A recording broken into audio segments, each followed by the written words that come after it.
If you're unable to manage your own tray, perhaps it's best to remain at home. Old man. Such words were directed at a disabled veteran. As he wrestled with his meal, laughter ensued among the onlookers while one waiter avoided eye contact. The elderly gentleman continued, onward slowly, shakily, and silently. Then suddenly in a quiet corner of the diner stood a soldier in uniform who rose from his seat, without uttering any loud oration, but for taking just one decisive step forward that silenced everyone around him instantly. If you think silent respect carries more weight than blatant cruelty's noise, then show support by commenting, "Stand with him below y'all." Raymond Ray Dawson, 78, arrived at Molly's diner exactly at 9:15 a.m., just as he had done every Sunday for the past 12 years. A retired Marine sergeant, Ray moved slowly with each step, a reminder of the spinal injury from his helicopter crash in Vietnam 5 decades ago. Despite doctors saying he'd never walk again, Ray was determined otherwise. Today and every day since then, he leaned on his wooden cane whose handle had been worn smooth by years of use. He nodded to Jenny, the hostess. She knew his order. "I heart black coffee and 2 eggs over easy with wheat toast but no butter please." "Good morning, Sergeant Dawson. Your usual is ready." She greeted him with a smile. Despite his disability, Ray chose the self-service counter. Carrying his own tray was challenging but kept alive something essential from his military days. Independence over comfort mattered greatly to men like him. Carefully set aside his cane against the counter and steadied himself before gripping the tray firmly with both hands. His journey across the bustling diner was slow and deliberate, each step thoughtfully measured to ensure no coffee spilled along the way. From a corner booth, 4 men wearing matching fishing tournament shirts observed his progress. They were weekend tourists, sipping beers despite the early hour. "Check out this guy," one of them muttered loudly enough for others to hear. "Takes him 10 minutes just to cross a room." Ray continued on his cautious track, eyes set firmly on his destination, window booth where sunlight would soothe his aching back. "Bet he fakes that limp just to snag the veteran's discount." Another chimed in even more audibly. As the diner's ambient noise quieted, Marissa, a waitress who had been serving Ray for years, paused by the kitchen door with a coffee pot in hand. She'd overheard the remark, just like several nearby customers did, was suddenly pretended to be engrossed in their plates. He stayed silent, his expression revealing nothing as he reached his booth and began carefully setting down his tray while maintaining balance. His hand trembled slightly, a sign of age, rather than from any comments, and then a fork slipped off the tray and clattered onto the floor beside him without anyone moving to assist. Ray hesitated, eyeing the dropped utensil and assessing the effort required to pick it up. As he slowly began lowering himself with great difficulty, using the table edge for support, the man standing behind him laughed again. "I'd help," the man said mockingly, "but I don't do cosplay Marines." The harsh comment hit Ray like a punch, but his expression remained unchanged. Years of military discipline had taught him resilience in situations far tougher than enduring ridicule. He continued his gradual descent towards retrieving the fork, though pain was etched into every line on his weathered face. He retained his dignity throughout, observing from nearby and having seen enough unfold before her eyes. At last Marissa stepped forward to intervene. She swiftly picked up the fallen fork and replaced it with a clean one on Ray's table. "I apologize, Mr. Dawson," she murmured, directing a disapproving look at the corner booth. Ray nodded slightly in response. "It's not your fault, Marissa." As he sat her down, he arranged his napkin across his lap with the meticulousness of someone accustomed to uniformity for decades. His seasoned hands went through their usual ritual to prepare breakfast just as they had every Sunday since he'd first entered Molly's establishment. The laughter from the corner booth persisted unabated. Though quieter, the comment was still sharp and aimed at Ray's ears. Without drawing staff attention, it likely never saw active service. That generation relished playing heroics. My cousin serves in the Marines now. They don't carry themselves that way. Ray sliced into his eggs with steady resolve, a faint tremor in his hand betraying any awareness of their words. Vietnam had instilled in him the lesson that survival often hinged on concentrating entirely on an immediate task, whether it involved securing a landing zone or just cutting breakfast into manageable bites. Unbeknownst to anyone in the diner, a man sat quietly in the far corner booth, wearing a spotless military uniform adorned with colonel's eagles on his shoulders. He watched the entire scene unfold, his coffee untouched and meal uneaten, as he focused intently on Ray and the men mocking him. This was Colonel James Harrison, who had paused for breakfast before heading to Washington for a Pentagon briefing. At the age of 45, and with a quarter-century of military service under his belt, he possessed a commanding presence that demanded respect without raising his voice.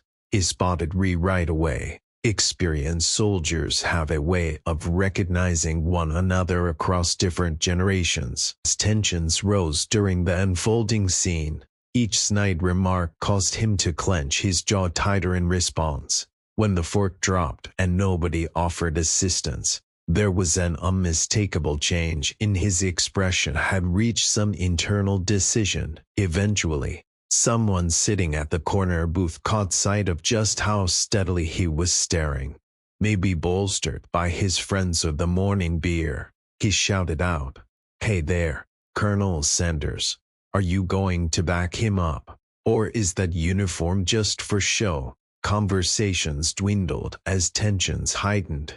We continued eating, seemingly unaffected. However, a slight tensing of his shoulders hinted otherwise. Only and with purposes, if demonstrating more authority through composed action than any hurried response. Colonel Harrison stood up slowly from where his Saturday unacknowledged hecklers behind while heading directly towards Ray's table. He remained silent, offering no introduction and causing no disturbance. Instead, he stooped to retrieve the fallen fork from the floor, gently placing it on Ray's table edge before stepping back, positioned himself directly behind Ray's seat rather than beside the booth, instinctively adopting a formal stance of attention, hands at his sides, feet precisely angled, eyes fixed forward, rigid posture clearly that of a soldier rendering respect. The diner hushed into silence. It was a straightforward act, a serviceman standing at attention behind the seated veteran. Yet, no explanation was needed for those observing. The message was clear. This man is worthy of respect, and I am here to honor him. Ray briefly looked up, catching the colonel's eyes reflected in the window beside his booth. An instant understanding passed between him, an unspoken bond shared by those who had donned the uniform. Even one of the waitresses paused mid-step with her coffee pot still tilted over a customer's cup as she observed this moment. The hostess at the front counter immediately straightened, sensing a change in the atmosphere. The men seated in the corner booth grew quiet, their smirks disappearing as they took notice not just of the colonel's rank, but also his unmistakably serious posture. For half a minute, silence enveloped Molly's diner. No clinking silverware against plates, and no coffee cups settling onto saucers in the distant kitchen. Then noises, mingling with traffic outside, could be heard. Standing like a dignified statue, the colonel maintained attention while safeguarding an elder warrior's meal. Have you ever longed for someone to be your voice? Sometimes, all they need is to stand, command respect if you believe that honor still enters rooms with understated grace. After what felt like a lifetime of quietude, Colonel Harrison finally adjusted his posture, though he stayed standing. He pivoted towards the corner booth with an expression not of anger but determination. From the breast pocket of his uniform, he retrieved a worn photograph encased in clear plastic, and wordlessly displayed it for everyone to see.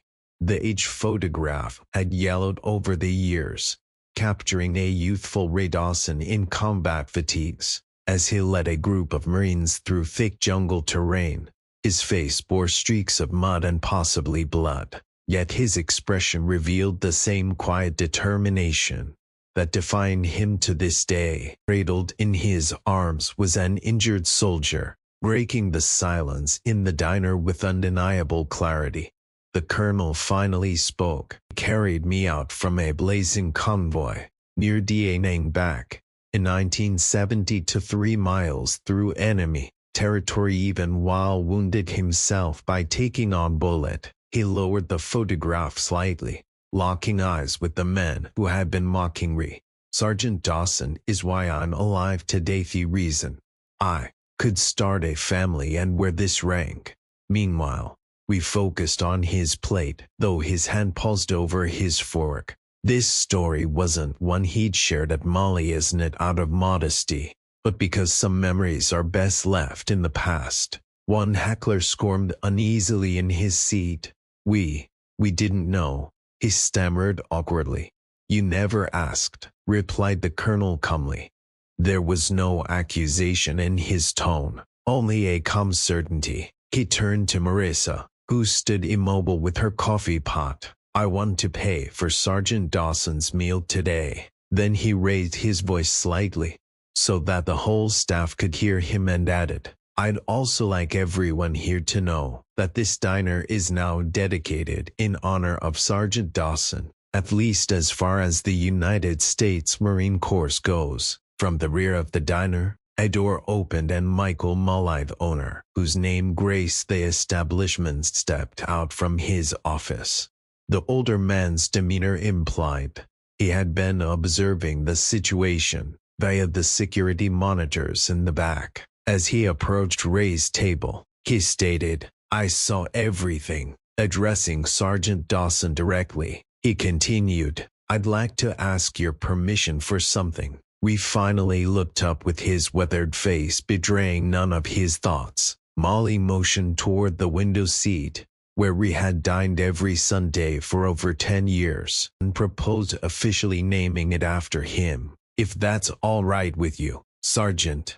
For the first time since stepping into the diner, Ray's face relaxed a bit. That's not necessary, Michael, he said, but Molly disagreed firmly, as she looked around at his quiet patrons. Oh, it's very necessary. Some lessons need to stick. The chatter from the corner booth had died down entirely. Men who were loudly speaking moments ago now fixated on their beers, a mix of understanding and shame overshadowing them after what they learned about the colonel. Turning her attention directly towards them, Molly declared with authority, Gentlemen, I believe it's time you pay your tabs. The person who had made the cosplay comment stood up awkwardly and addressed Ree directly, saying, Sir, we owe you an apology. Ree gave him a long look before offering a simple nod, neither accepting or rejecting the apology but recognizing it was made. As the men settled their bill and departed, conversations slowly picked back up around the diner in quieter tones than before. A few patrons nodded respectfully toward Ray's booth as they walked by. One elderly woman paused to gently touch his shoulder on her way out. Colonel Harrison stood by the table until Ray completed his meal. Once the seasoned Marine placed his fork down, the colonel leaned in and spoke gently to Ray. Staff Sergeant Thomas was part of my unit during our last deployment, he shared. He still mentions you often, saying that instead of a training manual, They should just have a picture of Sergeant Dawson with "Do It Like This" as its caption. A faint smile appeared on Ray's face. Thomas is a good Marine but awful at poker. The Colonel chuckled softly in response. Dave still is. As Ray got ready to leave and reached for his cane, the Colonel stepped aside. He didn't offer assistance, but instead gave Ray room to stand up with dignity. As Ray stood, several diners straightened in their seats without realizing it. Marissa came over with his usual check, but Molly signaled her away and said, "On the house today, Sergeant, and every Sunday from now on." Shaking his head determinedly, we replied, "I pay my way. Michael always has." The Colonel softly added, "Then think of it as a standing order from Marine to civilian. Let us honor you in the way you've earned." A week later, Ray arrived at Molly's for his routine Sunday breakfast. Upon entering, he spotted a new addition above his usual booth, a gleaming brass plaque inscribed with "Reserved for Sergeant Ray Dawson." Still standing below it was a framed photograph of him carrying an injured Marine through the jungle, same photo shown by the Colonel. It appeared that Molly had managed to get her hands on a copy.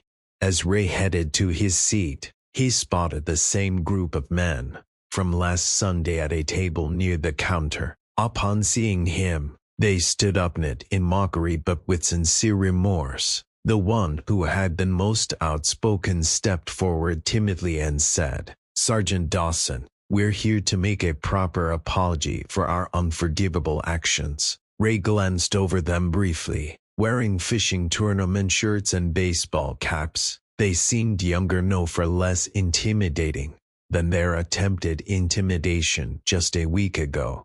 "You've already apologized," Ray said calmly. "Not sincerely enough," the man replied, persisting. "My father fought in Desert Storm. He'd be disappointed by my actions." Ray gave a single nod and then spoke words that took everyone aback. "Instead of laughing behind my back next time, Sid with mail might discover something valuable." It wasn't quite forgiveness, but it was an opportunity, a chance to close a divide rather than expand it. As Ray settled into his booth, Colonel Harrison walked in wearing civilian clothes, yet maintaining his unmistakable military presence. He nodded at Ray and chose a seat 2 spots down, maintaining enough distance to recognize their bond, while respecting the unfamiliarity still between them. Ray noticed him and motioned toward the empty chair opposite. The Colonel acknowledged this invitation with a slight nod of gratitude. Marissa came over to their table, now adorned with a small Marine Corps pin on her apron, a token from Ray after last Sunday's events. She had been serving him for years without knowing his history. Understanding it now gave her pride in displaying the symbol. "Coffee, gentlemen?" she asked warmly. "Black," they responded at the same time, sharing a quick smile that spoke of mutual understanding. Over the following weeks, Molly's diner saw the birth of a new Sunday tradition. Ray always had his booth reserved for him, but he was seldom alone there. Occasionally, Colonel Harrison would join him. Other local veterans also began to drop by. Every Sunday, that booth wasn't just filled with food, it brimmed with respect and camaraderie. Join The Unbreakables if you believe some men choose silence, because their steadfast presence speaks volumes more than words ever could.